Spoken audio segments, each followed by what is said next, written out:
Why do businesses borrow money? Should a business resort to LBO, leveraged buyout? If yes, then when and how much? Is it possible to increase earning per share of a company without any change in the operating profit? Is it possible कि company का operating profit, company की EBIT में कोई change नहीं है, लेकिन company की earning per share फिर भी बढ़ जाए?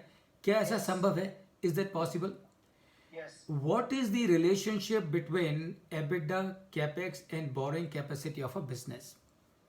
Now, this is the case study, friends, that I'm going to discuss with you to answer all these questions and to give you a head up. Let me tell you, friends, people don't borrow money because they do not have. People borrow money because of 16 different reasons. And that is what we will understand with the help of this case study. What this case is. This case, of course, is very simple. So you have an opportunity of acquisition. So there is an option available to you to acquire a company which is readily available. And remember, company is readily available. That means no gestation period. Extremely profitable business available for acquisition with certainty of 30% ROI. यानी कि return on investment 30% is guaranteed. Such a proposal it is. Practically no operational risk. There is no operational risk whatsoever. Absolutely no operational risk. Acquisition is available to you at a price of $300 million. So investment that you will need to make is $300 million. Since the ROI is 30%, that it means this company will have the PBIT or EBIT or operating profit of $90 million. 30% of $300 million is $90 million. So that is the EBIT that you will have. You make profit and you pay tax. The tax rate is 40%. In case if you want to borrow, so you have the choice. $300 million you can put from your pocket, or you can go for borrowing as well. So in case if you decide to borrow, you will get the borrowing at the rate of 10% per annum. And in case if you issue shares, which I'm sure you will issue equity shares, the face value of every share is going to be $1. Now, for funding this, you have three options. Number one, 100% equity. So पहला option आपके पास में ये है कि 100% equity you put into this project from your pocket because you want 100% control. You do not want to share the control with anyone. So obviously, in that case, what you have to do, you put $300 million from your pocket. Unfortunately, you do not have $300 million in your pocket. So what you do, you have only $150 million which you can contribute.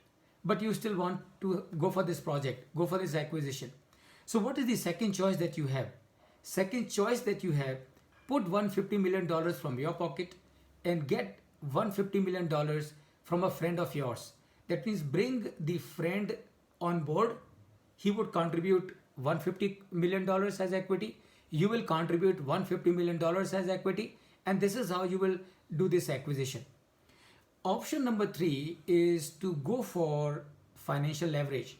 That means go for funding of this acquisition, leverage buyout. That means try and put in the ratio of 2:1. So you put $100 million from your pocket and $200 million from the pocket of from a bank or from a financial institution.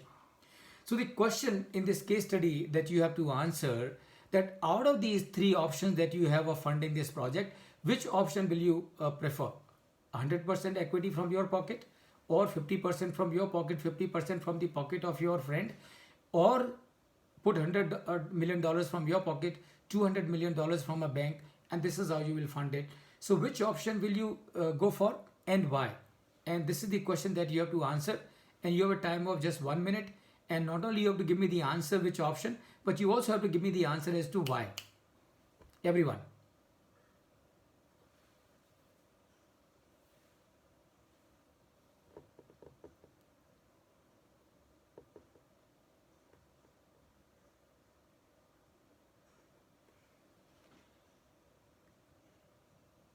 Okay, now that you do not have answer, let me give answers to all of you. So friends, this is your option number one.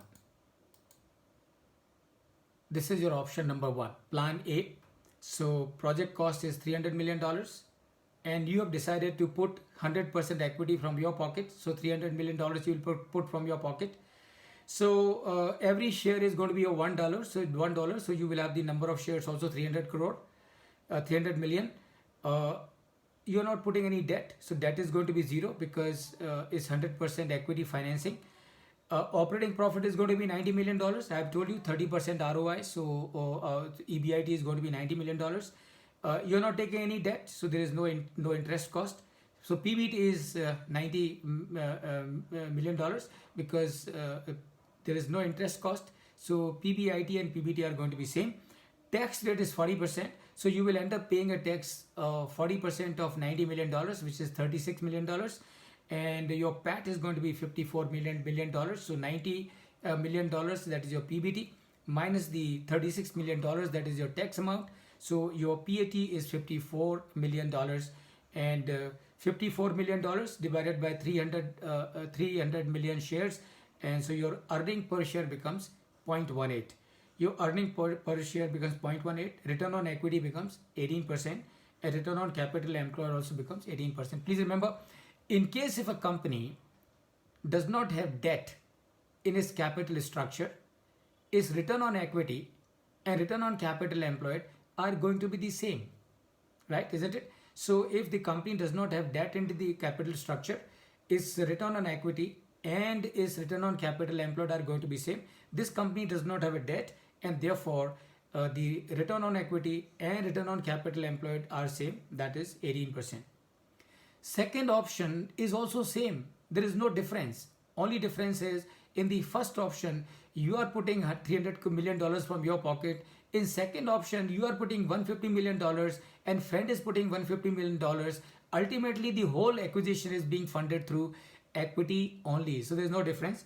Option number 3 is that's where you are. So the project cost still remain the same. You are putting equity $100 million from your pocket. And so number of shares are going to be $100 million, 100 million, because every share is going to be $1, as I said earlier. You will have a debt in this case, which is $200 million, and your operating profit is same because it doesn't change, $90 million. Now that you have taken a loan, you will have to pay interest, which is $20 million. So your PBT is going to be $70 million, obviously $90 million minus the interest cost of $20 million. So you will have profit before tax or earning before tax of $70 million. Your tax is going to be 40% of $70 million. That means your tax is going to be $28 million. And your profit after tax is going to be $42 million. $42 million divided by the number of shares, that is $100 million. So you will have your earning per share, which is going to be 0.42.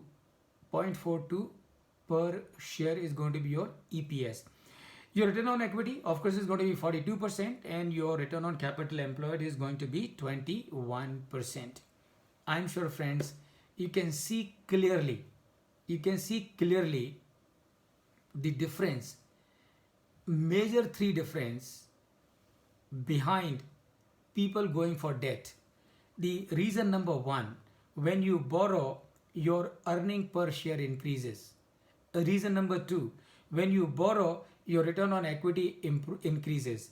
And number 3, your return on capital employed also increases. Please remember, borrowing is recommended. Financial leverage is recommended when financial leverage is recommended only when the return on the investment is much more than the cost of the borrowing. Then only it is recommended and not otherwise.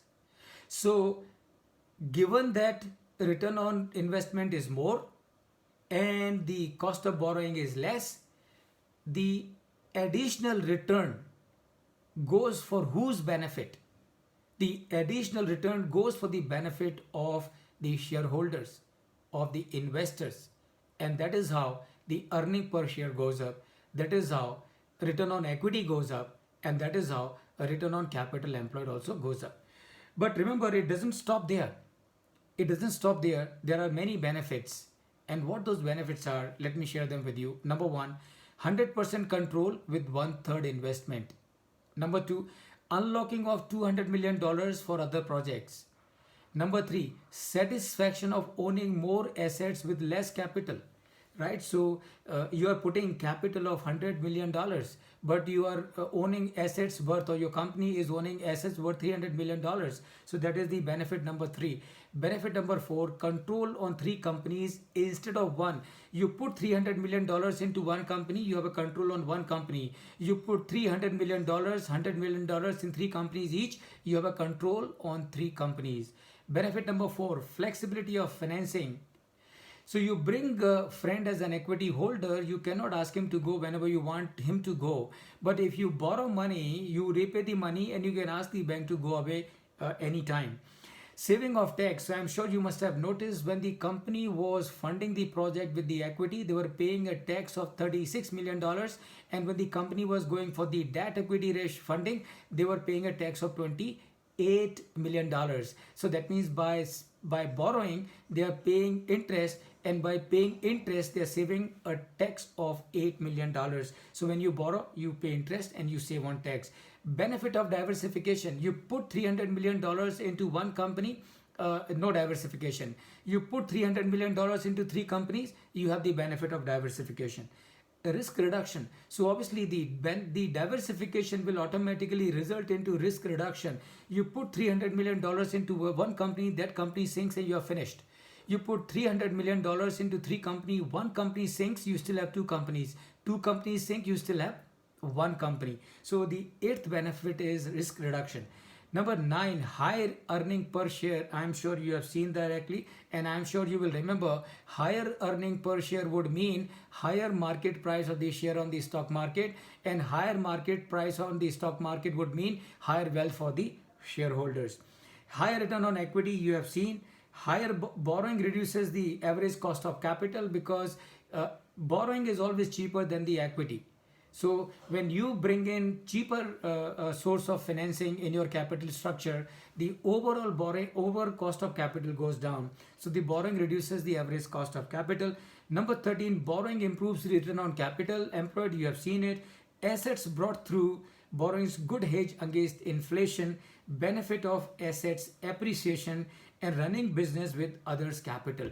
Remember, the fundamental principle of running a business is, why should you use your capital when you can run your business with somebody else's capital? And that is how, friends, you would see all over the world businesses progressively try to use somebody else's capital instead of using their own capital. It's not that they don't want to use their capital. It's not that they do not want to use their capital. They of course want to use their capital, but they would like to leverage it.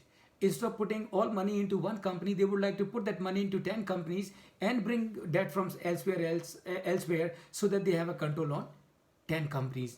And friends, remember, that is the reason why people borrow money.